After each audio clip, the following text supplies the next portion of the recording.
Mushroom মশালা বা mushroom recipe. চলো আজকে মাশরুমের রেসিপি দেখাই আপনাদেরকে।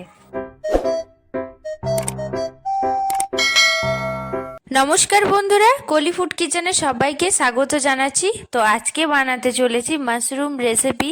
শীতের সময় কিন্তু মাশরুম বাজারে কিন্তু খুবই অ্যাভেলেবেল আছে, আর খেতেও কিন্তু এটা দুর্দান্ত লাগে।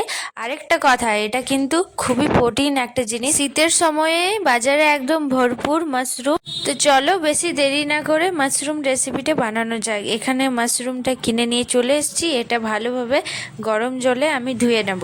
এটা বেশি কিছু ছাড়াতে লাগে না, এটা শুধু পরিষ্কারভাবে ধুয়ে নিতে হবে। ভালোভাবে পরিষ্কার করার পর দেখো কি সুন্দর লাগছে না, একদম ফুলের মতো। তো এটা এবার কেটে নেব। তার আগে এখানে আমি সর্ষের তেল দিয়ে দিয়েছি, এটা গরম হতে থাক, ততক্ষণে এখানে আমি সবগুলো কেটে নেব। এই সাইজে কাটছি, আপনাদের পছন্দের মতো আপনারা কেটে নেবেন। সর্ষে তেলটা ওদিকে আমার গরম হয়ে গেছে, তো এটা এবার আমি ফ্রাই করে নেব। হালকা করে ফ্রাই করব, বেশি লালও করব না। আর এটা ফ্রাই করার পর এটা কিন্তু হালকা নরম হয়ে আসবে। এটা ভাজতে ভাজতে ততক্ষণে এখানে একটু লবণ দেব আর হলুদ, যাতে একটু মাশরুমের ভেতরে লবণটা আর হলুদটা ভালোভাবে ঢুকে যায় আর টেস্টটাও কিন্তু দারুণ আসে। তো এখানে দিয়ে ভালোভাবে ফ্রাই করার পর এটা আমি তুলে দেব।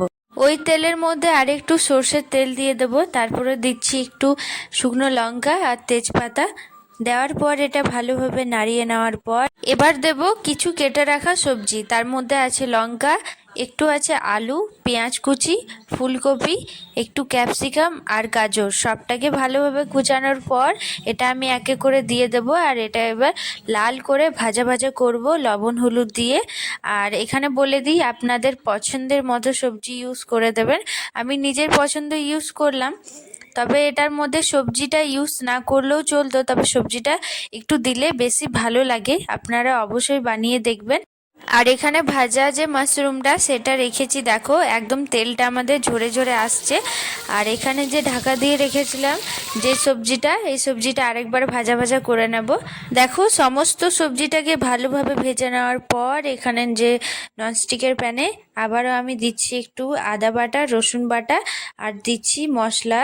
এটার মধ্যে আছে শুকনো লঙ্কা, জিরে, গোলমরিচ আর ধনে সব বাটা আছে, সেটা দিয়ে দেবো। তারপর দিচ্ছি একটু হলুদ আর লবণ দিয়ে ভালোভাবে এটা জল দিয়ে দিয়ে কষে নেব। 70% ভাজা হয়ে যাওয়ার পর এখানে দিচ্ছি ভাজা যে সবজিটা রাখা হয়েছিল সেটা দিয়ে আবারও 70% এটা ভাজবো। ভাজার পর দেখো একটা কালার চলে এসছে বেশ। তো এর মধ্যে এবার জল দিয়ে দেব। জল দিয়ে এটা বেশ ভালোভাবে ফুটিয়ে নেব। আলুটা কিন্তু আমাদের ভাজতে ভাজতেই সেদ্ধ হয়ে গেছে।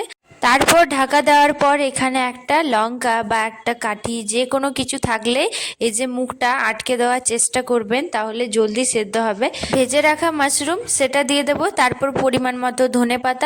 এবার ভালোভাবে মিক্স করে নিয়ে আমাদের রেডি মাশরুমের রেসিপি। তো আমার এই রেসিপিটা দেখে আপনাদেরকে কেমন লাগলো সেটা অবশ্যই কমেন্ট করে জানাও। ভালো লেগে থাকে চ্যানেলটা সাবস্ক্রাইব করো, লাইক শেয়ার করো, বেল আইকনটা প্রেস করো নতুন ভিডিও নোটিফিকেশান আসার জন্য। আর এই মাশরুমটা আমি সিরিয়াস বলছি, ভীষণ ভালো হয়েছিল খেতে। দেখতে যদি এত টেস্টি হয় তবে খেতে কত ভালো হবে বলো। তো আমাদের এই যে মাশরুম রেসিপিটা রেডি। তবে পপি দি এই রেসিপিটা নিজের চ্যানেলে আপলোড করেছিল, সেটা কিন্তু আলাদা মাশরুম ছিল। তো ওটাও কিন্তু খুব ভালো, ওর দেখে কিন্তু আমি শিখেছি।